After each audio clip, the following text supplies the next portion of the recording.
Orphaned Wildlife Rehabilitation Society joining us. A beautiful bird. Snoopy's back. Snoopy has quite the relationship. So is Mindy, by the way, with Jody. And Snoopy's such a beautiful bird. An open house this weekend, a chance to learn about the great work you guys are doing in the community. Yep, this weekend. It's that time of year again. So we're just inviting everybody to come out and come and learn all about O.W.L Orphaned Wildlife and what we do behind the scenes. This is a chance where you get to see about 70% more of what you would on a normal tour. So this is the time to do it. Lots of fun and games for kids and great raffle prizes, trip to Victoria as well. So all kinds of things for everybody to do. So tell us about Snoopy. If somebody's just tuning in, they've never seen Snoopy, a regular here on BT, but just a gorgeous bird and always so calm. Very, yeah. Snoopy is a saw-whet owl, and he came to us back in 2007 after being struck by a car. Very common injury for these birds, unfortunately. And so he suffered a concussion at the onset, but his real ailment is his left wing. He cannot fly. So he became part of the education team and actually part of O.W.L's star lineup. This is the best part of my job. And no sudden movements around Snoopy, right? That's not really. No, not around any of them. Yeah. So he's pretty good that way. Very camera friendly. Love the look. And any special care you give to Snoopy? Well, he does have a very special habitat enclosure with handicap ramps because he can't fly. So he has running boards where he can run up to get nice and high like he would in the wild. So yeah, he gets a bit of special treatment for sure. And the special treatment with Jody Vance here on BT. Just making sure that Snoopy gets all of his best angles on camera. Kind of a big deal working with Snoopy now. Let's talk about this right in front of him. Look at the wingspan here. Look at this guy. This is Victor. He's a turkey vulture and also part of our education team. He came back to us in 2009.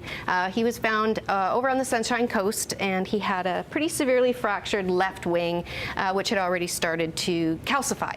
So you might be able to see if he did open his wings that it's got a curve to it. So he's unable to fly. And he became part of our education team, and we thought we'd bring him out. He's never been out here before. And not common to have this type of bird here in the society. No, they are migratory. So South America, Mexico, Southern California, they like the heat. And if you look at his nostril there, Riaz, you can see right through it. He can smell his food for up to 4 kilometers away. 4 kilometers away, wow. So we like to call them the cleanup crew. They come in and help clean up the beaches and the forests of any unfortunate dead animals that have passed, and they're great at it. And how large is the wingspan? I know as soon as Victor saw the light, the wings kind of came out. How large is his wingspan? Anywhere between 5 and 6 feet across. Yeah, these guys love to soar. They've been recorded as soaring on the thermals for up to 6 hours without flapping their wings once. They love it. And daily diet for Victor, by the way? Rotten, dead, yucky meat. So carrion strictly. Gorgeous. Okay. Victor's going to step out for a second, and we have a falcon. And you were saying the unique thing about the falcon, the fastest animal in the world here? The peregrine falcon, they have it. Where am I going? Sorry. Over here, yeah. Yeah, we'll step over here so we can keep a healthy distance. There we go. Peregrine falcon, fastest animal on the planet, of course, airborne. They have been clocked at going up to 280 kilometers an hour in a stoop. These guys are sky hunters. They like to mainly hunt birds, and they like to climb very, very high, and then they just tuck their wings in and dive and knock their prey right out of the sky. So pretty fascinating creatures, these ones. You know, unreal with the speed and with the work being done with the society. When you find a bird, how long does it really take for that transition for the birds to feel comfortable and then at home when you have volunteers coming in and out of the society? When we've decided that they are going to become education birds, it depends on the bird. It usually does take, you know, a few months to maybe even 6 months. It's just us listening to the bird and seeing what it is that they're comfortable with.